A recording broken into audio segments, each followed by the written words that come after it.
Appreciate everybody joining us today and welcome everybody to another Inner Circle call here. We're excited to welcome Lacrete showed up today. Usually it's been Calgary the last few weeks, but man, Lacrete certainly came in to represent. Loving it, loving it. And as Alan was talking about today, we're jumping into part 3 of our leadership series. So let's start with a truth that most leaders don't want to hear. So perk up, get ready, right? And this is it. Most culture problems in your company are not people problems.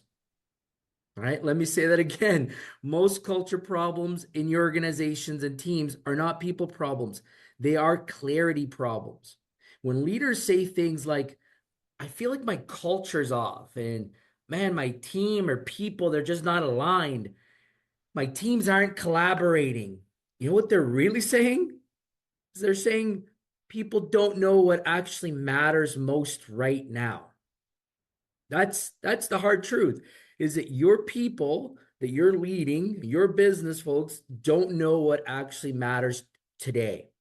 And when clarity is missing, effort gets wasted, right? You see people doing things all the time, good people. They're working hard, they're putting in the long hours, and they think that they're adding value. But guess what? They're working hard on the wrong things, right? And I know because I've seen it, I've lived it. I've been in those shoes early on in my career, and I have leaders that would say, hey, like, this is important, and that's important, and this is important. Well, you naturally gravitate to what you think is important, right? And you go work on that for a little bit, and then you're like, hey, how come this thing's not doing so well? Well, you said that this KPI was the most important, or logically this one seemed to be like it was the most logical, so I went and worked on that metric or that KPI. Well, not necessarily. We need to focus here. We need to go focus on cash flow, not growth. And you're like, well, I thought we wanted to do this. And so that's when you get people working on so many different points that it creates confusion. And then after you get confusion, you get this morale dip that happens right off the bat. And you get frustration that happens secondly. And then what really happens is that your team starts to pull in different directions and the execution completely slows down. You're like, how come we're not gaining more revenue? How come the profitability is down? How come we can't hire people? How come our turnover is high? How come, we've got all these other problems going on? Well, that's because everybody's chasing their butts. Like they have no idea what they're doing here. And so what I want to specify and really clarify and really point out tonight is when clarity is missing, all of that effort just will get wasted, right? And so culture is not what you say, it's what you value. Culture is how people decide what to do when everything feels important. So you need to have culture that is structured, that allows you to understand, how do we pivot? What is that is the most important for our teams and our organizations at this point in time, and make the right decisions, know what levers to pull at that given moment to be able to strategically go that direction, right? And so one of the things that I like to point out, and this is one of the mental notes that I want to share with everybody, and the mental model as we talk about culture, is that culture is clarity in motion. It is never static. It is fluid. It is constantly moving. And so you must align your culture. You must pivot to what is happening in your world. If your business is shrinking, well, then you need to change your culture to inherit and be ready to deal with that pivot point. If it is growing, you need to structurally align with what happens with growth initiatives. With growth, you're going to have more people, you're going to have more equipment, you're going to have more headaches, you're going to have more customers. All of that comes in that. And so you have to understand what are going to be the strategic important points for that group to focus on. But Patrick Leoncini taught us that a healthy organization wins because they are clear. They're clear about why they exist. They're clear about how they behave. and they are clear about what matters now, right? And so having a true vision board, and I'm not talking a vision of where you want to go in just like the 10-year, but truly laid out what is the strategic map and goal for this year. What we're going to hit $1 million, or we're going to hit $10 million. How are we going to hit $10 million? We're going to sell 10 $100,000 10 $1 million accounts, and we're going to focus on this specific industry, and we're going to gain this many bodies to help us sell that, and we're going to have this many people to help produce it, right? And that is clarity. It's knowing what's the strategic map that you have to outline for people to follow and to understand as a group, because unhealthy organizations aren't bad. They're not horrible. They're just confused. And confusion, as Willie will tell you later, becomes very expensive. Very expensive. When we think back to like the Willie's days, early on, when the confusion was the culture, it was expensive. It was struggling financially. And I have worked in many organizations, and I've gone and fixed them, where their primary reason why they're broken is because they're confused, right? There's no strategic alignment. And that becomes so expensive to the bottom line, not only from a profitability standpoint, but expensive when it comes to losing talent. Top talent will leave confused organizations. Top talent will leave like culture that is not aligned to what makes them feel valued and really give great output, right? And so what I see is that average leaders think culture is emotional. And I know last week we talked about emotional intelligence and how to really lead with the right strategy around the emotion. And the truth is that culture is not emotion. There's an element of emotion that is part of it, but elite leaders understand that culture is purely operational. That's the truth about culture. Culture shows up in how decisions get made. It shows up in how things get prioritized. They understand what should get delayed, what should get ignored right now, right? So if two teams, let's just play this out. If you had a couple teams in your organization and they receive the same instruction and execute differently, you'll know that the reason why they executed differently, it's not that the motivation was different, it's that the culture is different. They are not clear on what the goals are. Even though you may have given them the same instruction, right? They may not understand why they're there to make that outcome. So we have to be very aware of what we say, how we say it, and how we prioritize this around our teams. Another great writer that I enjoy reading and I speak to in this leadership series is Sun Tzu. And he wrote that strategy without tactics is the slowest route to victory. Strategy without tactics is the slowest route to victory. And tactics without strategy is noise before defeat, right? So the truth of this is that most organizations suffer from noise. What is noise? You might think like, what are you talking about noise, Hector? What are you saying? Noise is too many priorities. Who's experienced this? You go into, a organizational meeting where the leader stands up and he says, we're going to do this and this and this and this and this. And you're like, all right, great. Like, how? Like, how can we possibly deliver to all those things in 90 days or in half a year or even in a year, right? Like, you have to be real about it. And there might be too many initiatives. You might bog down a leader with trying to do too many things. One of the key things that we talk about in our leadership forums is we talk about having 3 to 5 priorities. That's it. 3 to 5 priorities per quarter that align to your yearly goals. All right. And you break them down to where they are specifically positioned to impact that yearly goal, saying that you don't go plan winter activity and try to do strategic activity for the winter in like the spring, because you're just fully wasting your time, effort, and money, right? Be more strategic. Do it in the fall. Do it in the late summer, right? If you're planning, if your business is, I've worked with so many landscapers and so many those that do snow removal, and you find like, okay, you want to be winter ready, start to prep for that in the fall. Get your people hired, get your machines ready, get your equipment ready, get your contracts renewed, do all that in the fall. That way you're ready for winter. If you start in April, like who's going to care? Right? There's nobody that's going to care for that. You're going to be strategically not aligned, and you're going to have people wasting their time and effort. So we have to make sure that we are ensuring that priorities and initiatives are clear, and that you're not competing on too many goals. I love KPIs. I'm a big KPI guy. I love to see metrics. I love to understand what we got to do to win. But when you have too many of them, they become useless. They do.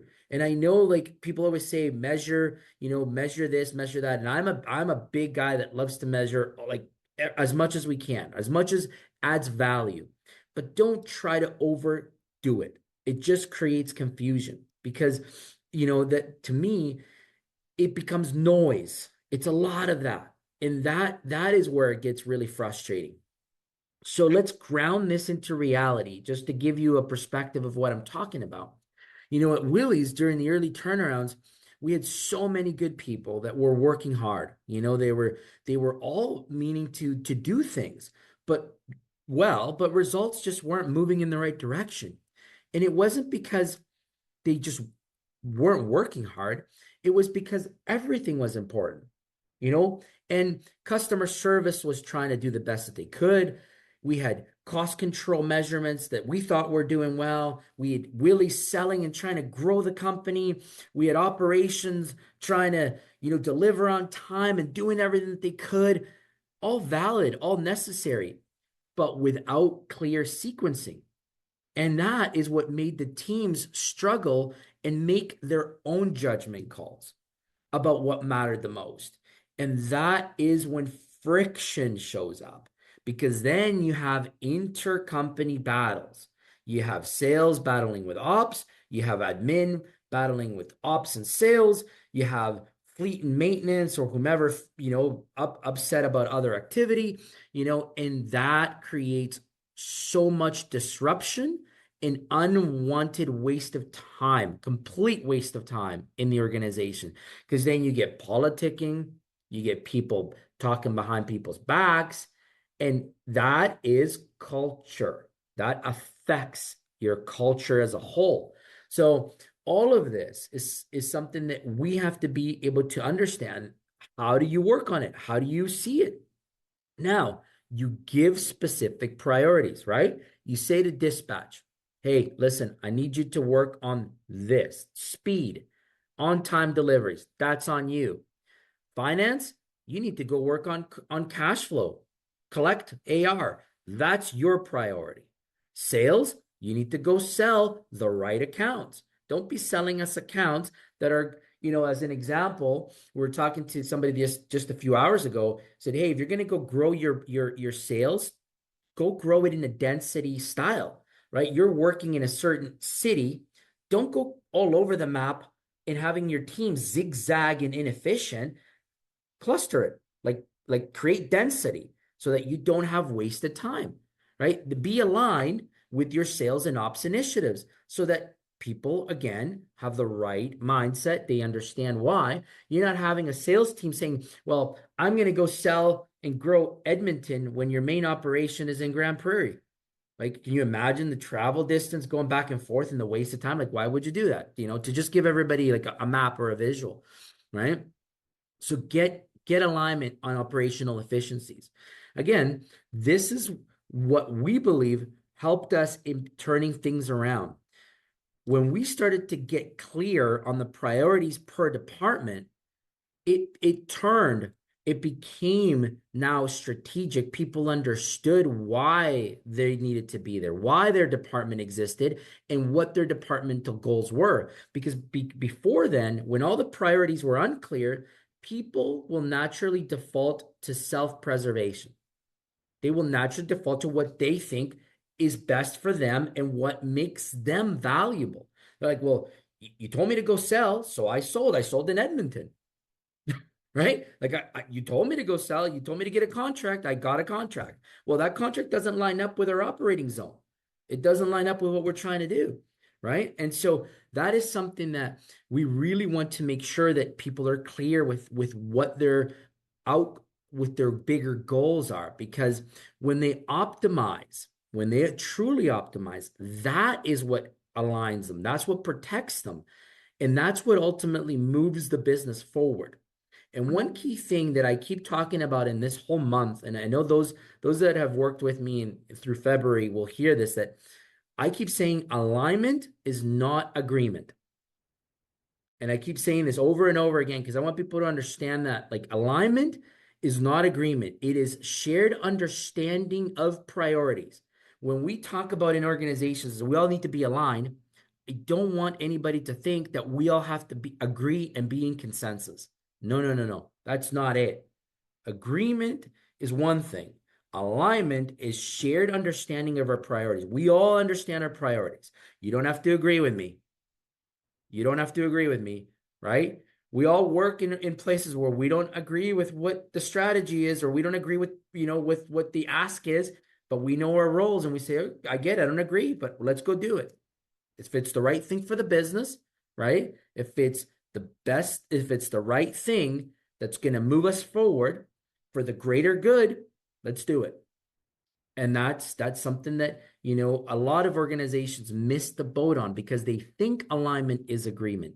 And so I want to continue to stress that point through this whole series so that everybody goes back to their teams, they can clearly articulate it and get proper alignment in your teams, right? Now, another one of my favorite authors that I keep referring to these leadership series is Jocko Wilkins. And he put it simply. He said, if the plan is not simple, it will not be executed. If the priorities are not clear, people will create their own. And when everyone creates their own priorities, you don't have a team, you have silos. Right? And we've all seen it. You have interdepartmental silos. I remember joining an organization where it was like, the finance team, they had their priorities and they were only looking out for their priorities. That was it. But they weren't understanding how they were impacting the operational division. They were not approving certain equipment purchases that needed to be approved. And then, well, how are we going to grow? How are we going to, successfully fulfill our service demands when we're not getting the equipment? Kind of hard to do it, right? And so it was like, all right, you want us to grow? Well, we need three loaders for this winter season. Okay. Well, we're not going to approve them. Well, how are we going to get them? Are we going to lease them? Or are we going to, like, you got to be able to help us here. You got to get a line, right? So just making sure that we're understanding of the departmental silos that could be created when the priorities are not clear and they're not aligned. Now, the second mental model to really take into account is that alignment will beat effort. More effort without alignment just burns people out faster. And that is 100% proven. I have seen people burn themselves out, again, thinking that they're working on the right thing, but they're not.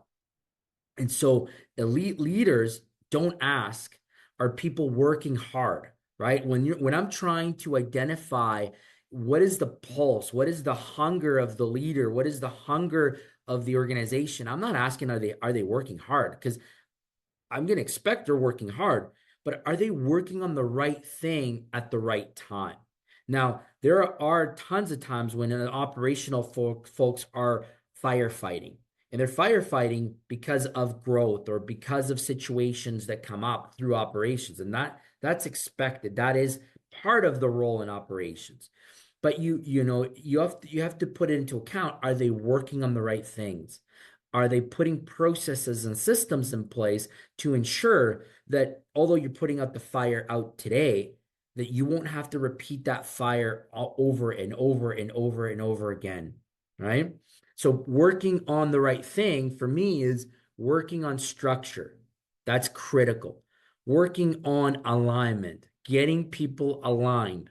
That is critical, right? Because culture is shaped by three leadership signals.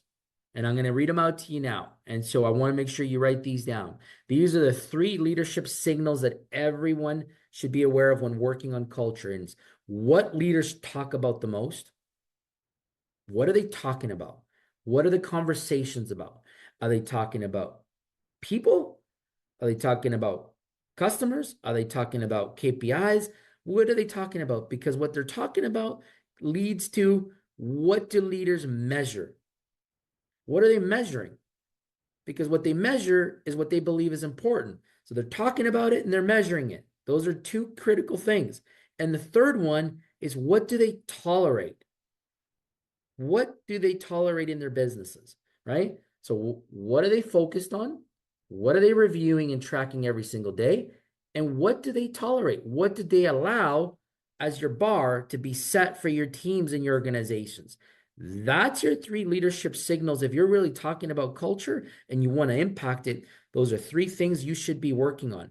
Because if leaders say one thing, but reward another, then you've created confusion, right? It's super confusing when that happens, right? So what I hear often is like, man, this guy, he always tells me to do this and I do it, but he tends to reward that guy over there. And that becomes hypocrisy. And that's a human behavior. It's a bad human behavior, but we need to make sure that we don't do that, right? One of the things that we need to watch out on when it comes to these type of things is the deals that could be made, the exceptions that we made, and the toleration that we give out there. I've seen some times where seasoned age staff get deals where they're like, the Bob doesn't do that because Bob's been here for a long time, right? And then you outwork a new employee and you push on all the work to that person, right? Now, what are you tolerating and what are you rewarding? What's the message that you're saying, right? Some would say, well, Bob earned it, so we're going to reward him with less work. Great, but don't keep him in the seat where that seat requires more output, because then you're draining and killing Jim over there, right? And so like those are examples of where I think as leaders, we make those mistakes. We're all human, we do them, but the problem is that we don't act on them fast enough. And so acting on them is very critical, because as we move into another example about what we did at Willie's, is that we didn't fix culture by giving these rah-rah speeches, and Willie didn't come into the branches and try to motivate people by just being Willie and being a nice guy and doing what Willie does, because he does a great job of that. But it wasn't the speeches. It was by forcing clarity. We defined what mattered most each quarter. Then we broke it down to what mattered most each week. And then we took it even further to what mattered most each day, right? What can't wait every single day for us to accomplish. And I remember that we had a metric, and that was the 100th weight metric. That was reviewed every single day along with service. We were measuring cost and we were measuring service. Those were the two things. Those were the two most important deliverables, right? In order to get that data, to understand that there were so many things that needed to happen. We had admin people that needed to process orders within certain time frames. It needed to be accurate. All of that was, we needed our drivers to input the right information so that the admin team could win, so that, the admin team could then invoice, and then our finance team could go get the money. But two things everybody was working on: 100th weight and service. Did we deliver on time like we said we were? And did we move enough weight efficiently enough and profitably enough? Because that is all the game is. Did we make money, right? And did we deliver on time? Those were super critical for us, and so what I wanted to stress was, like, we fixed it by focusing on those clear, collaborated, focused points. And that's what improved it naturally. That's what moved the needle. Not because people liked each other more, Sure, we got along better, so we liked each other more in a sense that we could tolerate each other. But it wasn't like we all became best buddies, right? It wasn't that. It was because they were no longer competing. There was no longer the back office noise and the gossip. Nobody was that went away. We weren't looking for approval. We weren't looking for that attention. It was just we're winning because we're collaborating as a team. And here's where most leaders like get uncomfortable in that they believe that alignment requires trade-offs, side deals, side conversations. Hey, you get to do this, and but so and so doesn't, right? As we were talking about Bob and Jim and that, right? That's not it, right? I want to clarify that saying yes to one priority means saying no to possibly another. And I've had to just endure that of recent. I said yes in one scenario this winter where I'm like, man, if I could take it back, I would have said no. But I said yes, and I didn't understand that the output would have allowed us to be so much more successful, right? And so many leaders avoid that discomfort. And why do we avoid it? Because we try to keep everyone happy. I thought by saying yes, I could make our customers happy, I could make our sales team happy. But what I didn't do was I didn't protect our operational output. And so, as a leader, I have to own it now. And I have to communicate that clearly so that everyone on my team now understands, hey, if Hector's owning it and he's saying no, like that's why he's saying no. Because we have to be mindful of what the greater good here is, right? And so it's allowing that culture to sink in. If I can own it, they can own it, and we can all be together and aligned on that strategy, right? So that we avoid chaos. Because if we don't do it, and if I certainly don't enforce that or communicate that or show it, then it will create chaos. And leaders again will choose their own direction, right? And so that's where it becomes really important that we start to talk about these important points in prioritization, collaboration, clarity. And Patrick Leoncini teaches us that clarity must be over communicated. I know you've all heard this before, right? But it says it takes X amount of times before somebody captures it the way that you intended it to be captured.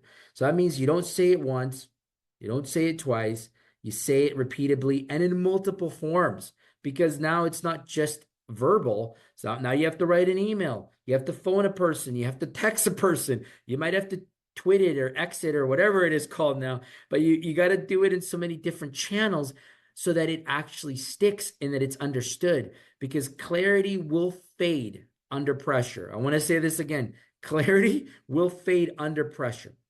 It happens time and time again because under pressure, people will again just do what they think is right. Because they not because they forget or that they're careless, it's because the noise comes back in. And so we have to make sure that we are consistent in the messaging and that they know. Again, I'll go back to my example of the fact that I said yes in this thing. Next time, I'll know to say no. And my leaders will be like, hey, are you sure? Do you want to take a double check maybe? Like, are you sure power capacity can handle that? And I'll know to be a little bit more careful and review certain points before I just openly say yes, because I got sucked into it, right? And I'll give you guys the example so that you guys know what I'm talking about. Winter hit, we were doing fantastic for the most part. We were absorbing the punches. We were doing well from our service, and our capacity to maintain our commitments was there. But our competitors started screwing up quite royally. And so as they screwed up, those customers, those that we also handle, called us and said, hey, can you recover our services because your competitors are saying that they can't do it. They're struggling. They weren't winter ready. And the ambitious person that I am and our sales team and everybody were all like, yes, we can do it. Say yes, yes, let's do it. In doing that, we completely absorbed our buffer, our safety net. And I thought it was awesome. We were beating our competitors, but the outcome was that by the sixth, seventh day of that, we were then struggling just as bad as they were. We couldn't keep up, and our safety net, our recovery was gone. And worst off, now we didn't look like the heroes that we intended to look like. We looked like the zeros, right? That's what we ended up looking like, and it was bad. Had I said no, then this would have been a very different outcome. We would have continued to look like rock stars with the work and the capacity that we could handle while letting them fall flat on their faces. And then we could then negotiate better terms, as an output when we go back to the negotiating table. But it's a learning. And so I'm human. I have to be able to say, look, this is how it could go sideways if we don't stay aligned and understand here on the clear deliverables. And so as leaders, we have to be true to ourselves, and we have to know, like, when do we do these things, and how do we ensure that we learn from these mistakes, right? And so this moves me over into the solution around collaboration, because collaboration is critical, and it's not in meetings. Collaborations, again, is not consensus. Collaboration happens when priorities are clear and roles are defined, right? Without clarity, collaboration turns into negotiation. Has anybody experienced that? You're unclear, right? And let's go back to that example. Okay, what was the ultimate goal? We wanted to be number one. We wanted to be number one for service, customers, and we wanted to do it the best way. We said yes when we should have said no because we were unclear on our goals. Or if our clear was, hey, our clarity would have been like, we don't want to look like we have egg on our face. We're not going to do this wrong. We're not going to tarnish ourselves. Then the right call would have been no. But we were like, hey, let's grow. Let's throw some more revenue in here. And while we do that, we can kick our competitors, while they're down. Uh, it didn't work out. And so we ended up doing this play that we kind of negotiated. We're like, should we do this? Should we do it? And it became hey, let's roll the dice and let's go with it. With clarity being locked in, there would have been no collaboration. It would have just been execution. We would have just said, no, the playbook is this. Let them fall on their faces. We stay true to who we are. We don't mess on service, and we stay here, right? And so I want to share that open and honest experience with everybody in the room so that you can understand how that can play out in your businesses, and that you can put that same mindset and saying, look, I got to protect what's important. If I'm saying it's this, then that's what we're doing. We're not pivoting, right? It's a shiny object. It looks great, but we're staying focused on this, right? The whole point of clarity is that it reduces friction, because friction destroys momentum. And that's the whole point of what we're talking about in culture, because this internal conflict that starts becomes very toxic. And that's when you start to have the churn. That's when you start to have the noise, and all of this becomes really influential, and it like really affects the behaviors that your leaders follow.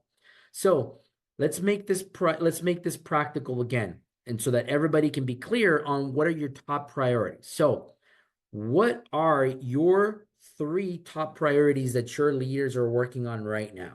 Write those down. Understand them. Ask your people.